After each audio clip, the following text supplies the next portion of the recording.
14 साल में इतना भी आगे नए आइडियाज़ नहीं आए, इतना अंधभक्ति में डूब गए, इतना सब में डूब गए कि कोई नया आइडिया भी नहीं आ रहा। हैरानी की बात है, सबसे हैरानी की बात है कि कृति सेनन का जब से राहुल गांधी ने समर्थन किया, हीरोइन कृति सेनन का, तब से एक सिस्टम जो है वो कृति सेनन और राहुल गांधी दोनों के पीछे पड़ गया। मजे की बात है, देश का सरकारी चैनल दूरदर्शन वो होता है जो हिंदू मुस्लिम इन सब चीज़ों से दूर रहता है और जो सही सीधी खबर बताता है। कल से उस चैनल पर लगातार कृति सेनन को डिफेम किया जा रहा है, राहुल गांधी को डिफेम किया जा रहा है, कंगना रनौत को प्रमोट किया जा रहा है और हिंदू मुसलमान एंगल उसमें डाला जा रहा है। हिंदू मुसलमान एंगल दूरदर्शन के प्रोग्राम्स में दूरदर्शन के एंकर कंगना रनौत से पूछ रहे कि कृति सेनन ने ईद के लिए ऐसे कपड़े क्यों नहीं पहनती, इस तरह के सवाल। और दूसरा एंकर कह रहा है कि ये हिंदुओं पर खतरा है, हिंदुओं के त्योहारों के साथ मजाक उड़ाने का। 14 साल में हिंदू मुसलमान अभी भी करी जा रहे हैं। अरे जेनजी ने मुंह पर इतना बड़ा तमाचा मार दिया, इतनी सच्चाई सामने रख दी, फिर भी नहीं सुधर रहे। लेकिन ये सब पता क्या, खिसियानी बिल्ली खंबा नोचे, आपको ये कहावत तो याद है ना, ये वही हो रहा है। खंबा नोच रही है खिसियानी बिल्ली, हाथ कुछ नहीं आना, क्योंकि देश का युवा, देश का भविष्य, देश का अल्फा जनरेशन, जी जनरेशन, मिलेनियम जनरेशन, ये सब सच्चाई जान चुके हैं। तय इन्होंने करना है, अब देश इन्होंने चलाना है और इन्होंने तय कर लिया है कि इन झूठों को सत्ता से बाहर करना है। और राहुल गांधी के जो दावे हैं ना, वो यूं ही नहीं है। राहुल गांधी का एक और दावा सच साबित होना, एक और जीत हुई। राहुल गांधी ने खुद शेयर किया कि राहुल गांधी के देखिए किस तरह से भी पुणे वाले प्रोग्राम में एक महाराष्ट्र की एक लड़की ने ड्रग इंस्पेक्टर परीक्षा में पेपर लीक की बात की थी, मंच से बात की थी राहुल गांधी के साथ, और नतीजा कि वो पेपर सच में रद्द हो गया। I am Sharayu Chopde and I am pharmacist and आज यहाँ पर मैं सारे एमपीएससी एस्पिरेंट की आवाज़ बन के आपके सामने आई हूँ। बताइए। हमारा सर पेपर लीक हो गया है। एमपीएससी इज अ कॉन्स्टिट्यूशनरी बॉडी और इसको दबाया जा रहा है। 22 मार्च को हमारा एग्ज़ाम हुआ था और 20 मार्च को पेपर लीक हो गया। जब पता चला पेपर लीक हुआ है तो एमपीएससी ने डिनाई कर दिया। फिर एफडीए कमिश्नर और एमपीएससी को खुद जाके हम मिले, ये पूरा वायरल हो गया। तब सिर्फ कंप्लेंट की है, अभी सीआईडी के पास गया है और अभी उसको दबाया जा रहा है। बहुत सारे ऑफिसर्स के नाम आए हैं, बहुत सारे अधिकारियों के नाम आए हैं और इसको सप्रेस किया जा रहा है।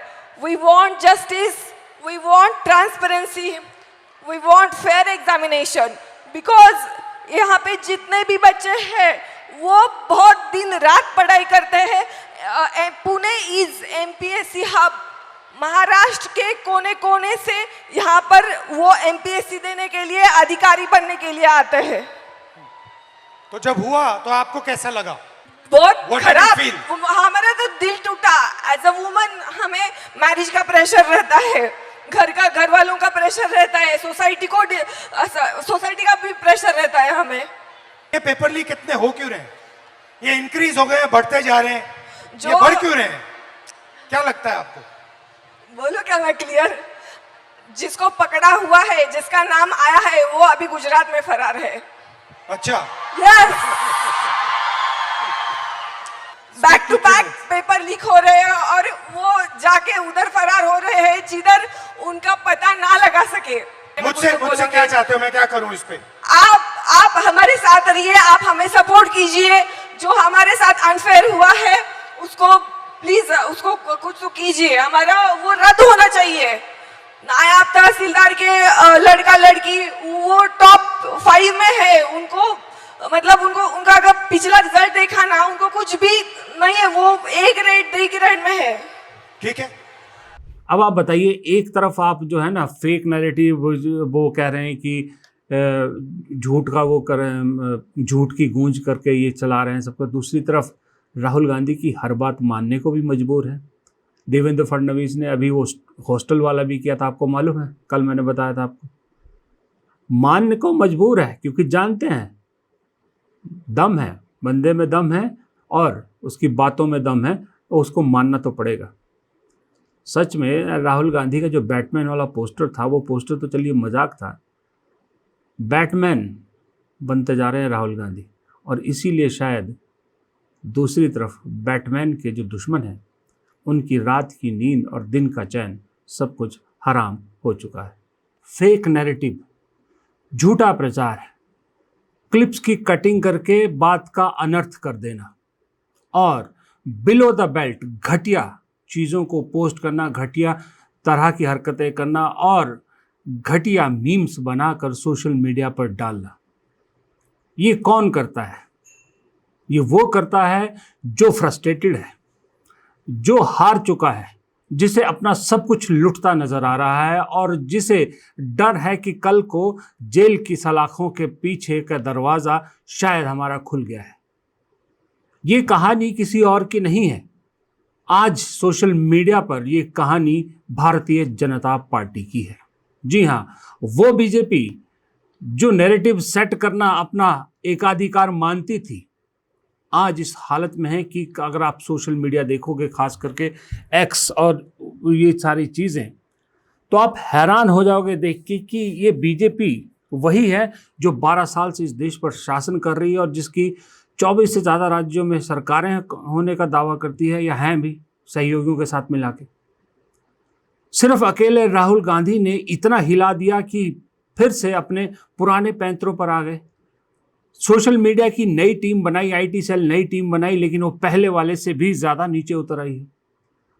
हैरानी की बात है कि उनके गुर्गे सोनिया गांधी को लेकर खास करके निशाना बना रहे। सोनिया गांधी को लेकर जिस तरह के vulgar videos, vulgar tweets, vulgar memes social media पर कल रात से लेकर चल रहे हैं, कल से लेकर चल रहे हैं, वो अपने आप में दिखाता है कि ये लोग हार चुके हैं, थक चुके हैं, डर चुके हैं, खौफजदा हैं, बुरी तरह से मान चुके हैं कि हमारा वक्त पूरा हो गया है।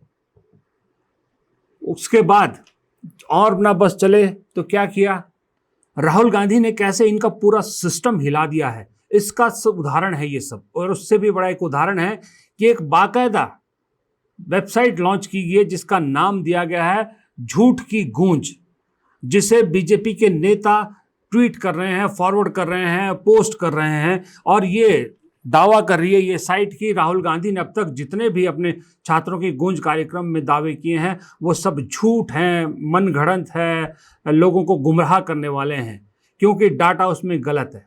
सबको मालूम है कि बीजेपी के नेता इसको फॉरवर्ड कर रहे हैं, ये आईटी सेल की ही उपज है।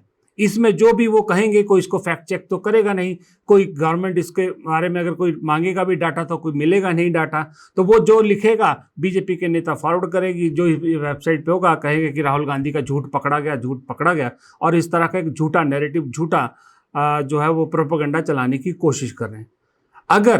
अगर राहुल गांधी झूठ बोल रहे हैं, 4 प्रोग्राम में उन्होंने एज पर दिस वेबसाइट की 40 में से सारे वादे झूठे हैं, सारी बातें, सारे दावे झूठे हैं, तो राहुल गांधी पे एफआईआर क्यों नहीं करते, राहुल गांधी पे मुकदमा क्यों नहीं करते, राहुल गांधी को जेल में क्यों नहीं डालते कि आप मंच से इतने बड़े बड़े झूठ बोल रहे हैं। अरे आपके पास तो सरकार है, सत्ता है, एजेंसीज है, सब कुछ है, डालिए राहुल गांधी को अंदर। लेकिन हिम्मत नहीं है, क्योंकि जानते हैं ना कि राहुल गांधी एक बार नहीं 10 बार सही साबित हो चुके हैं, 10 बार राहुल गांधी की कही बातें सच साबित हो चुकी है और 10 बार राहुल गांधी खुद ये कह चुके हैं कि मैं झूठ नहीं बोलता।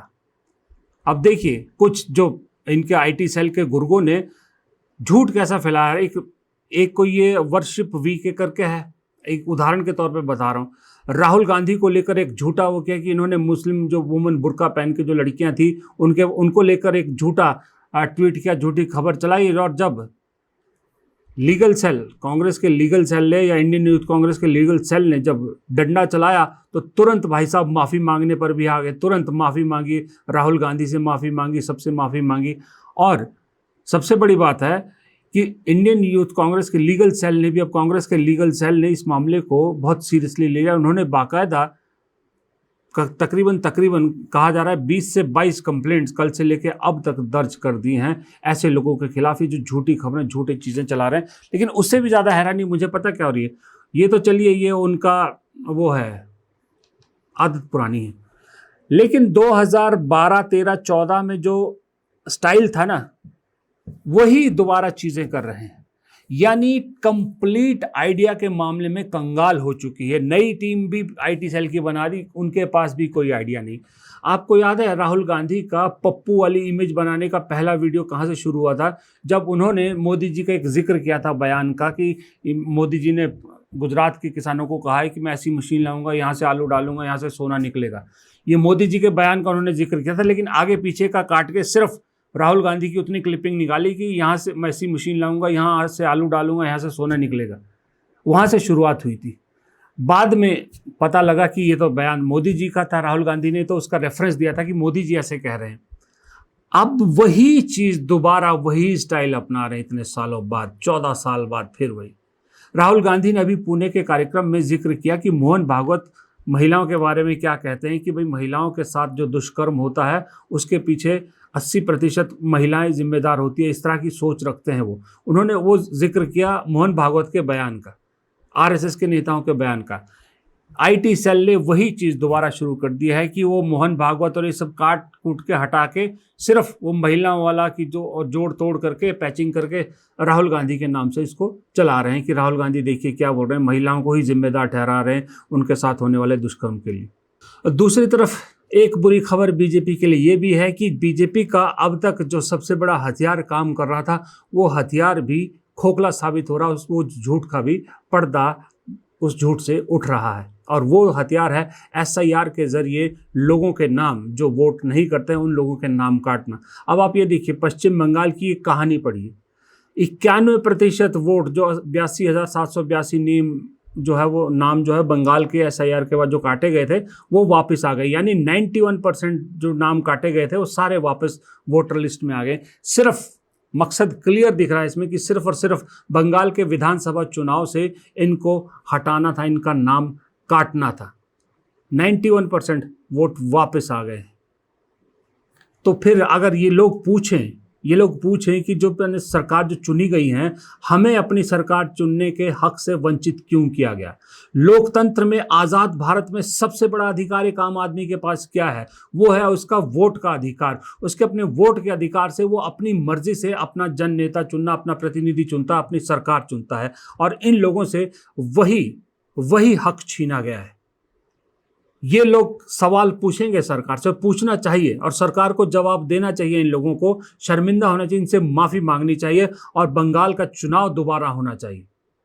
क्योंकि इतने लोगों, चुनाव आयोग क्या दावा करता है चुनाव के वक्त में, या हमेशा यही कहता नहीं कि एक भी वोटर छूटना नहीं चाहिए। एक वोटर के लिए भी अगर बूथ बनाना पड़े बनाते हैं, लेकिन नहीं बनाते। यहाँ तो 91% वोट जो वोट कटे थे उसमें से 91% लोगों के वोट का अधिकार छूटा है, छीना गया है उनसे, चोरी किया गया उनका वोट का अधिकार। अब इनको जवाब कौन देगा? इनके वोट का हिसाब कौन देगा?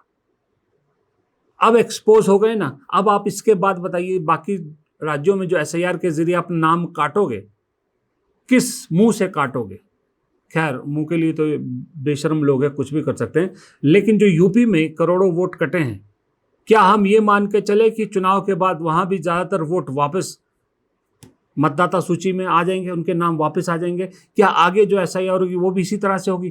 तो एक चीज़ बताइए, आपका जब सब कुछ एक्सपोज हो रहा है, सब कुछ आपका झूठ खुल के सामने आ रहा है, आप कहाँ तक बचोगे? कहाँ तक अपनी लुटिया डूबने से बचाओगे? कहाँ तक खींच के ले जा पाओगे? माशाल्लाह साहिब के पास अब उम्र का भी तकाजा है। 76 साल के हो जाएंगे 17 सितंबर को। 76 साल की उम्र में अपने घरों में देखिए हमारे दादाजी वगैरह जो है वो क्या करते हैं। क्या आपके घरों में आज भी 76 साल 78 साल की उम्र के जो दादाजी होते हैं, दादाजी होते हैं इस उम्र के ज़्यादातर, क्या घर के सारे डिसीजन वो लेते हैं? फैमिली मैटर्स में लेते हैं, लेकिन बाहर एक अगली पीढ़ी को वो जिम्मा सौंप चुके होते हैं। सरकार ने यूं ही रिटायरमेंट एज नहीं रखी है 60 साल की, सोच समझ के रखी है 58 साल 60 साल, जहां अलग अलग जगह पर रिटायरमेंट एज है ना, तो यहाँ भी रिटायरमेंट का वक्त आ गया है। खुद रिटायर हुए तो ठीक, नहीं तो अब पब्लिक रिटायर करेगी। फिलहाल इस वीडियो में इतना ही। वीडियो पसंद आए तो लाइक कीजिएगा, शेयर कीजिएगा, कमेंट बॉक्स में अपनी राय दीजिएगा और चैनल को सब्सक्राइब करना मत भूलिएगा। नमस्कार।